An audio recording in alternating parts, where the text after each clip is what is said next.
one of the most pervasive and noxious ideas uh, perpetuated by the society that we live in and society at large, in the West at least, is the idea of just being yourself, right?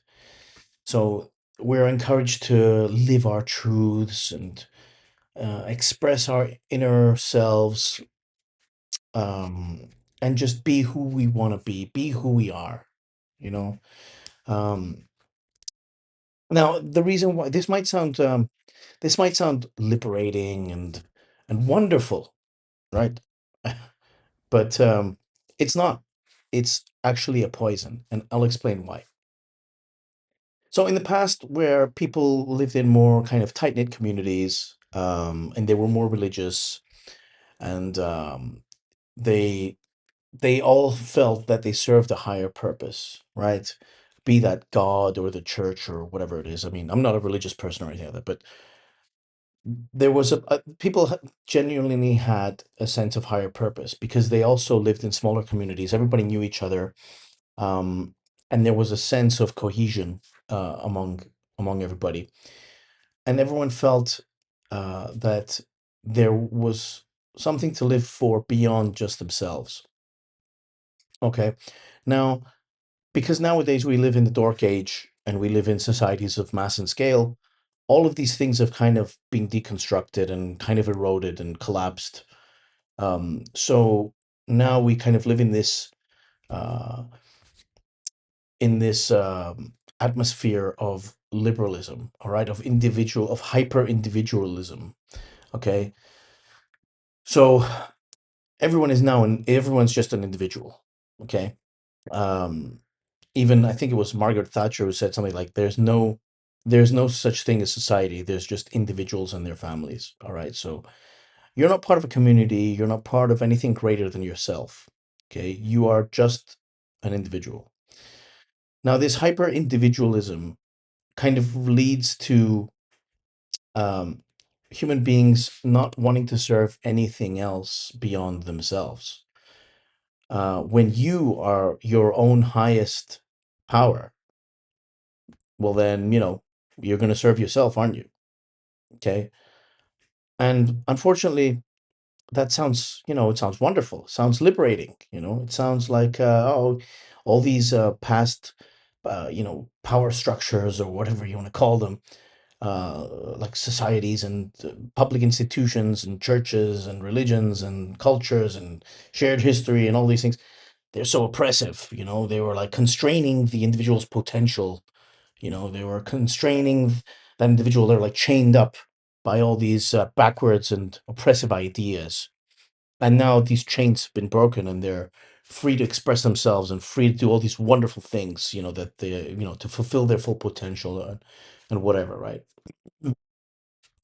The only problem is that most people's full potential is they just want to watch Netflix and, you know, and sit on the couch all day. The problem with this kind of individualism is that every individual just becomes their own end. All right. They only want to serve themselves. So inevitably, that just leads to self indulgence, hedonism, impulsivity. And when you take that on a massive scale, it just ends up in an unbelievably shallow and nihilistic modern culture. Right? I mean, just look around you. I mean, look how shallow and just absolutely abased and nihilistic everything, modern culture is nowadays. Right? And just look at the kind of people who are elevated to um, to high, as examples for people to worship almost. Um, you have literal OnlyFans models, on TV, extolling the virtues of, them being independent and their, liberation and all that stuff, Like, if that isn't nihilistic, I don't know what is. Okay. Modern culture really is. I'll probably do another video on this, actually. It might be fun. But like this modern culture is completely rife with this kind of with this kind of idea, right? we really admire people who are, super rich. They drive fancy cars and they have, tons of money. And they live in big houses and they show their fucking sneaker collections and all this other shit. And that's what our modern culture is all about now. It's all about conspicuous consumption and showing off how rich you are and all this other bullshit and just showing off how, like, you can afford every pleasure in life. And it's just so pathetic if you think about it. It really is absolutely pathetic. So yeah, and but that's what happens when um your entire end becomes yourself. Okay, that's what happens. So what's the antidote to that? Well, in my opinion, the antidote is self-mastery. Rather than pursuing basic pleasures and um, impulsive self-gratification, okay? Self-mastery is what you should be pursuing, not self-gratification. So what is that? What would that look like? Right? What would that look like? In everyday life, it would mean taking responsibility for yourself and not blaming other people day in, day out, being honest.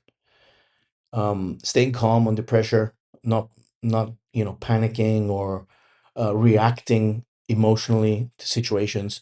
It means being proactive in um, in dealing with situations. It means delaying gratification, doing things like saving money rather than spending it on on fucking sneakers and shit, or baseball caps, or whatever it is. Um, Standing for truth, right? Even though that truth might be unpopular, right? Now, we know that truth is generally unpopular these days, and an increasingly um, rare thing. So you should always stand for truth if you want to achieve self mastery. And that means being truthful to yourself as well, being truthful in your limitations, being honest to yourself in your limitations, and knowing what you need to do to fix those things. Um, in the gym, self mastery would look like, showing up even when you don't feel like training, right? Sticking to the program instead of chasing, stupid novelty lifts or whatever it is, right? Saying no to indulging, like, oh, don't go out fucking drinking and partying the night before, and then you know going to the gym the next day and saying, oh man, I don't feel like training today, man. I've got a massive hangover. Um, Being focused on a goal that's higher than you're just getting likes on Instagram, right? At home, and if you have a family, that means putting your family's needs first before your own pleasure or whatever it is. Okay, it means having patience. It means being a model for virtues like things I just mentioned, right? Like honesty and courage and duty, right? In if your craft, if you have or your job, whatever it is, pursue excellence, right? Most people just fucking they go to work, or they just they clock in and they zone out. Don't be like that. Pursue excellence in what you do, right? Try and do the best you can.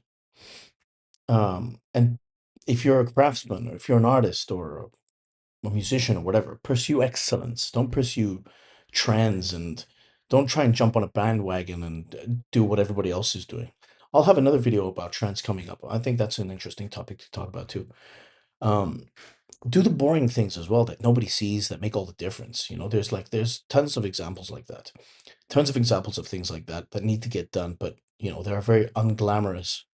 Um, but they make all the difference.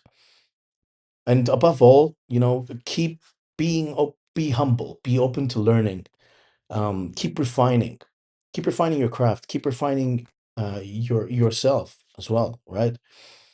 But also be ruthless. Be ruthless. Don't give yourself excuses. Um, don't let yourself be mediocre. Okay? Try and build something enduring. Build a legacy that's enduring in whatever you do, right? When you're dead and gone, um, you don't want people to be saying, fuck, glad that guy's gone. You know, you want people to remember you. Um, so yeah, don't just be yourself, right? Reject this shallow, nihilistic, dork age mantra. Okay, that's for fucking dorks. Embrace becoming better than yourself. That's what you should be. Better than yourself. You are not an end just in yourself. Find a higher purpose, and then everything else will fall into place. All right, guys. That's enough for today. Um, Join the war against atrophy at innerwarstrength.co. If you like this video, go to innerwarstrength.co, maybe buy a t-shirt or some of our merch. Follow us on Instagram and social media. Leave a like, comment, subscribe, and I'll catch you in the next one. Catch you later.